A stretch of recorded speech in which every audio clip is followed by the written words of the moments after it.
suis très heureuse de fêter les 5 ans de Yoga Svadhyaya aujourd'hui au Parc des Prés-Mignons avec une grande partie de mes élèves et puis les personnes qui souhaitent découvrir parce qu'il y a encore beaucoup d'idées reçues sur le yoga. On voit beaucoup d'images de performances, de compétitions, alors que le yoga, c'est loin d'être ça.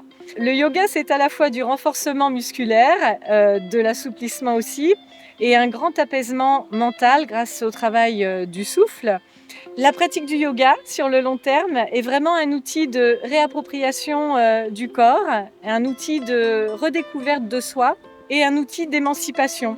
J'ai appelé mon activité Yoga Svadhyaya parce qu'en sanskrit, ça signifie chemin vers soi, transformation personnelle, et ça montre la dimension spirituelle du yoga dès lors qu'on le pratique dans la régularité.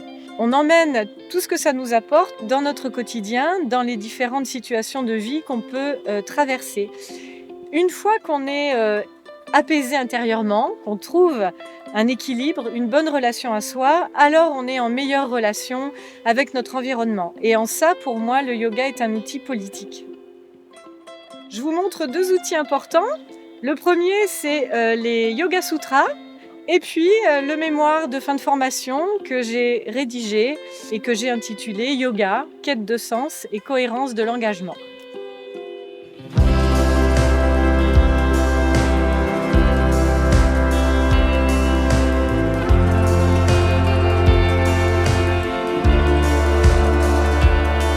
Alors, ça me fait beaucoup de bien.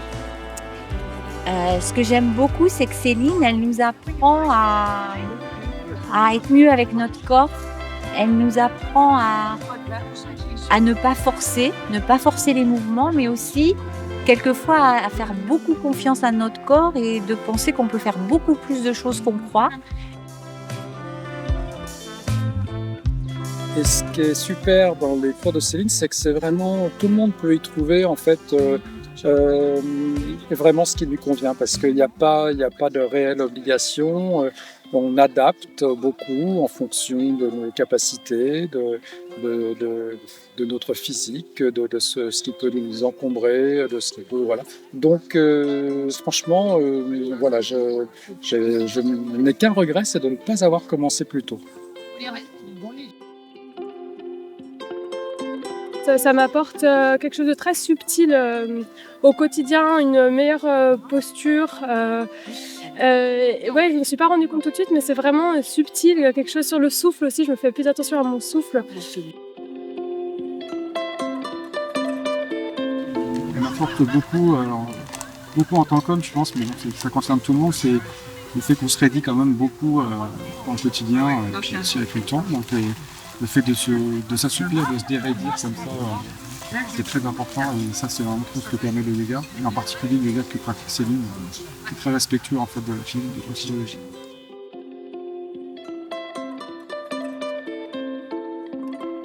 Donc j'ai fait un stage au mois d'avril près du Mont Saint-Michel.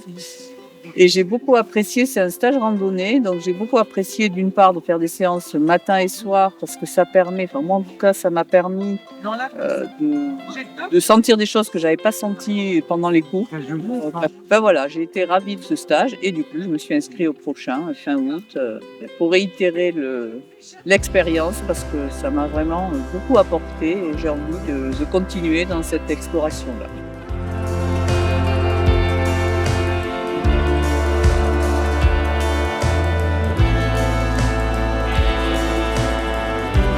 Retrouver les informations sur mes cours et mes stages yoga randonnée sur mon site internet et la page Facebook. Je donne mes cours au studio Anna Veil, derrière l'avenue de la Libération, derrière l'APSA, l'IRJS. Vous trouverez sur mon site les horaires, les tarifs et les prochains stages à venir. Vous y trouverez mes différentes propositions, l'offre d'essai puisque j'accueille des personnes tout au long de l'année, les cartes 5 ou 10 cours et l'abonnement annuel.